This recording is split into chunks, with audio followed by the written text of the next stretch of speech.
Ya, anggota Komisi 5 DPR RI melontarkan kritik keras terhadap kebijakan yang diterapkan oleh Menteri Pertanian Amran Sulaiman, terutama menyangkut tata kelola beras dan proyek-proyek seperti cetak sawah baru, dan kritik ini menyoroti dugaan ketidakberesan yang berpotensi merugikan negara. Dan teman-teman, kali ini ada penemuan mengenai beras ya, tata kelola beras di Kementerian Pertanian.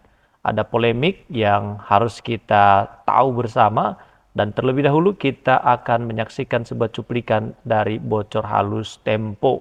Mari kita lihat videonya. Dan kritiknya sangat keras gitu. Salah satunya misalnya Ketua Komisi Pertanian atau Komisi 4 yakni Titik Soeharto, kan? Dia pernah berkunjung ke daerah, ke gudang Bulog dan menemukan bahwa beras itu sudah berkutu, kan? Ada kutunya, itu bisa dilihat tuh di pemberitaan YouTube, pemberitaan dan di YouTube. Awal Juli 2024 ya. Nah, itu 2025 kan, dan itu pasti bukan temuan yang yang mengada-ngada karena itu sidak kan, sidak ke lapangan. Nah, itu gimana tuh proses atau kritik dan juga pengawasan yang dilakukan oleh Komisi 4 terhadap Kementerian Pertanian dan mitranya di sektor pangan ini? Ya, jadi Kang Sen ya, senyambang dengan keluarnya kajian Ombudsman soal ada dugaan kerugian, dugaan potensi kerugian tata kelola beras tadi, itu Komisi 4 DPR juga menemukan ada permasalahan dalam distribusi beras khususnya di gudang Bulog. Kenapa? Karena sudah hampir akhir tahun, tapi stok beras di gudang Bulog ini saat ini masih 3,8 juta ton.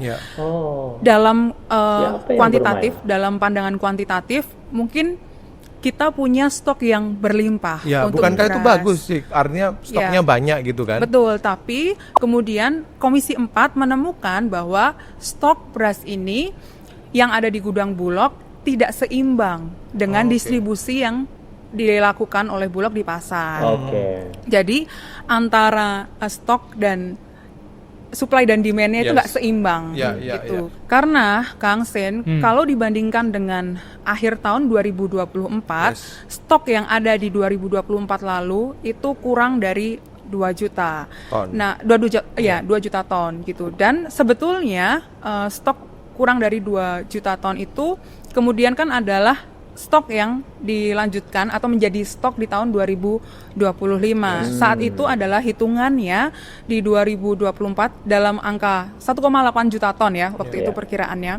Itu akan cukup untuk memenuhi kebutuhan di 2025 plus produksi yang ada di 2025 tahun ini yang ada di petani gitu ya, di Indonesia tanpa harus melakukan impor dalam jumlah besar lagi. Gitu. Dan gue juga bertemu juga dengan seorang profesional di sektor pertanian dan logistik ini. Mereka mengatakan bahwa dalam soal pangan atau beras ini bukan cuma perkara menumpuk atau menyimpan sebanyak-banyaknya stok beras itu di dalam gudang atau dalam hal ini gudang Bulog. Tapi bagaimana kemampuan untuk mendistribusikan keluar masuk beras itu kalau lu mau menumpuk atau menyimpan beras yang baru, yang lama lu harus keluarin, ya kan? Dalam hal ini jangan ditahan-tahan, karena semakin lama ditahan, seperti temuan pada akhirnya bisa jadi seperti temuan yang diperoleh oleh Komisi Pertanian DPR. Komisi 4 DPR itu ya. Komisi 4 DPR yang ada beras berkutu dan juga berasnya rusak, begitu kan? Nah, sebetulnya awal mula dari temuan Komisi 4 ini adalah kunjungan Ketua Komisi 4 Titik Soeharto ke Jogja, ke gudang Bulog yang ada di Jogja. Bulan Maret kalau nggak salah. Pada bulan Maret, waktu itu sedang pemantauan harga pangan di bulan Ramadan. Dan itu dapilnya Titik Soeharto di Jogja. Dan ternyata Titik beserta sejumlah Komisi 4 menemukan tadi Kang yang lu sebut tadi, ada sejumlah stok beras di gudang Bulog Jogja yang sudah berkutu dan rusak, tidak bisa dikonsumsi lagi, dan akhirnya akan menjadi pakan. Nah, kemudian setelah dari kunjungan ke Jogja itu, Titik kemudian mendapatkan informasi bahwa yang terjadi di Jogja itu tidak hanya terjadi di Jogja, tapi juga terjadi di sejumlah gudang Bulog yang ada di Indonesia. Bahkan polemik tata kelola beras dan pangan, anggota Komisi 4 DPR RI melontarkan kritik keras terhadap kebijakan yang diterapkan oleh Menteri Pertanian Amran Sulaiman, terutama menyangkut tata kelola beras dan proyek-proyek seperti cetak sawah baru. Kritik ini menyoroti dugaan ketidakberesan yang berpotensi merugikan negara kita. Temuan dan potensi kerugian, ya, kritik dari DPR diperkuat dengan temuan dari lembaga independen seperti Ombudsman, ya, Republik Indonesia yang menaksir adanya potensi kerugian negara yang sangat signifikan, diperkirakan mencapai triliunan rupiah, sekitar 7 triliun, akibat tata kelola beras yang dianggap tidak optimal. Beberapa poin krusial yang diangkat meliputi beras rusak. Anggota Komisi 4 DPR RI memperkirakan adanya ratusan ribu ton, sekitar 3.000 ton ya, beras yang rusak akibat kebijakan inequality. Nah, ini persoalan besar. Mestinya kalau didistribusikan langsung ke daerah-daerah, ini tidak akan mengalami persoalan kerusakan ya. Kemudian ada praktik oplosan. Nah, lagi-lagi teman, bensin dioplos, beras dioplos, minyak goreng dioplos, semua dioplos. Inilah negeri kita ya. Nah, sekarang beras dioplos. Praktik oplosan ini ditemukan juga praktik di kalangan pengusaha pertanian, termasuk penggilingan yang diduga mencampur beras dengan ketan. Kasus beras oplosan ini sempat menjadi sorotan dari Komisi 4 DPR, mendesak Kementerian Pertanian untuk bertindak tegas kepada pihak-pihak yang melakukan tindakan yang tidak bermoral ini. Kekhawatiran pasokan ya juga muncul terkait kehati-hatian pemerintah dalam mengelola pasokan beras nasional, khususnya merespon berkurangnya pasokan beras premium di retail modern saat ini. DPR menegaskan bahwa kemandirian dan ketahanan pangan nasional hanya bisa tercapai melalui tata kelola yang rapi dan transparan. Kritik ini bertujuan agar pemerintah, khususnya Kementerian Pertanian, segera membenahi pengelolaan pangan, terutama beras yang menyangkut hajat hidup seluruh rakyat Indonesia. Di sisi lain, terdapat juga pandangan di internal Komisi 4 yang memberikan apresiasi terhadap kinerja mantan Menteri Pertanian Amran Sulaiman karena dianggap berhasil menghadirkan kebijakan strategis yang berdampak nyata bagi ketahanan pangan dan kesejahteraan petani, seperti kebijakan terkait penyaluran pupuk dan penggunaan alat mesin pertanian, ya, Al-Sintan. Namun polemik terkait tata kelola beras ini tetap menjadi isu utama yang memerlukan klarifikasi dan perbaikan mendesak. Melihat konteks kritik dari DPR mengenai tata kelola beras di Kementerian Pertanian atau Kementan, ada beberapa langkah yang harus atau seharusnya dilakukan oleh berbagai pihak terkait, terutama oleh Kementerian Pertanian dan pemerintah.